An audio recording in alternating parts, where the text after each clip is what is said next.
Alors on le voit bien et on le sait bien, vous nous en faites part régulièrement auprès de Lola Pires, notre responsable juridique. Souvent vous êtes dans les districts un petit peu en souffrance, je vais dire ça comme ça, j'ai employé volontairement un mot fort, en souffrance dans le monde du travail, dans la proximité qui est la vôtre par rapport à votre employeur, et vous nous dites, suis-je dans l'obligation de signer, et qu'est-ce que je risque moi en tant que salarié, est-ce que je peux être licencié si je refuse de signer le nouveau contrat ou le nouvel avenant proposé par mon employeur?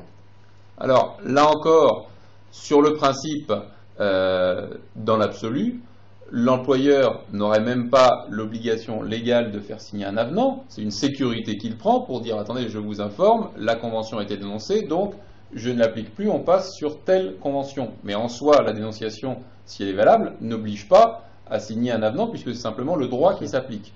Après, la question est-ce que le salarié peut refuser de signer un avenant?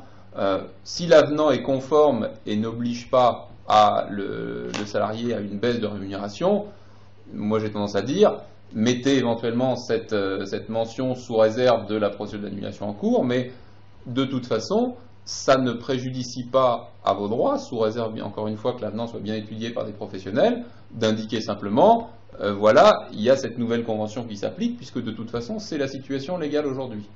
Donc, je ne pense pas qu'il faille faire un casus belli de la question de signature des avenants. Il faut regarder à ce qu'on ne fasse pas signer n'importe quoi, mais si c'est uniquement pour dire les avantages acquis sont maintenus et pour le reste, on applique la CCNS à partir du 1er juillet 2012, ce n'est que l'énoncé de la règle de droit applicable. D'accord.